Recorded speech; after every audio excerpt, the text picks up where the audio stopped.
Gift കിട്ടിയ സന്തോഷം ഇല്ലാത്ത ആരുണ്ട്? ഗിഫ്റ്റ് കിട്ടിയാൽ നിങ്ങൾക്കൊരാൾ സർപ്രൈസായിട്ട് പ്രതീക്ഷിക്കാത്ത സമയത്ത്, അവൻ കിട്ടാൻ ഒരു ചാൻസും ഇല്ലാത്ത സമയത്ത് നിങ്ങളുടെ കയ്യിലൊരു ഗിഫ്റ്റ് കൊണ്ട് തന്നാൽ, ഹല്ലേലൂയ, എനിക്കത് ഇഷ്ടമല്ല എന്ന് പറയുന്ന ആരെങ്കിലും ഉണ്ടോ? അത് കണ്ടല്ലെങ്കിൽ ഭയങ്കര സന്തോഷമാവെന്ന് പറയുന്ന എത്ര പേരുണ്ട്? ഹല്ലേലൂയ. ഞാൻ ഭയങ്കരമായിട്ട് സന്തോഷം, എന്തെങ്കിലും സർപ്രൈസ്, എന്തെങ്കിലും ഗിഫ്റ്റ് കിട്ടി കഴിഞ്ഞാൽ ഭയങ്കര സന്തോഷം തോന്നും. ഞാൻ പറയും, അവൻ ഈ ദുഃഖ വെള്ളിയാഴ്ച ദിവസം വന്ന് മലയാളത്തിൽ പറയുമ്പോൾ, അവൻ ശരിക്കും പറഞ്ഞാൽ നമ്മൾ സങ്കടപ്പെടേണ്ട ദിവസമല്ല എന്ന്, നമുക്ക് ഈ ലോകത്തിൽ എനിക്കും നിങ്ങൾക്കും കിട്ടാവുന്നതിൽ ഏറ്റവും വലിയ ഗിഫ്റ്റ് കിട്ടിയ ദിവസമാണ്. Hallelujah, hallelujah. എങ്ങനാ ഗിഫ്റ്റ് കൊടുക്കുന്ന? ആരാണ്? ആർക്കാ കൊടുക്കുന്നേ?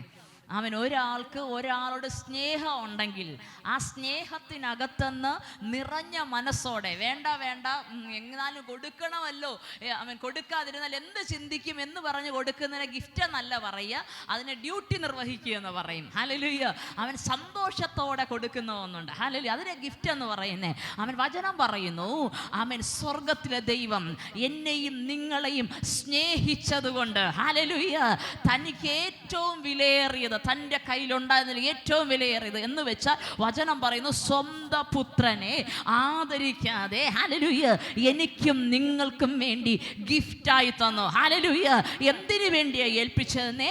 കാൽവരി ക്രൂശിൽ, ഹല്ലേലൂയ, തൻ്റെ അവസാനത്തുള്ളി രക്തവും എനിക്കും നിങ്ങൾക്കും വേണ്ടി ഒഴുക്കുവാൻ തക്കവണ്ണം ഈ ലോകത്തിലേക്ക് എനിക്ക് വേണ്ടി, നിങ്ങൾക്ക് വേണ്ടി, ഈ ലോകത്തിൽ എനിക്കും നിങ്ങൾക്കും കിട്ടാവുന്നതിൽ ഏറ്റവും വലിയ, ഏറ്റവും മഹത്തരമേറിയ ഒരു ഗിഫ്റ്റായി എനിക്കും നിങ്ങൾക്കും വേണ്ടി തന്നതിൻ്റെ ഓർമ്മ ദിവസമായത്. ഹല്ലേലൂയ.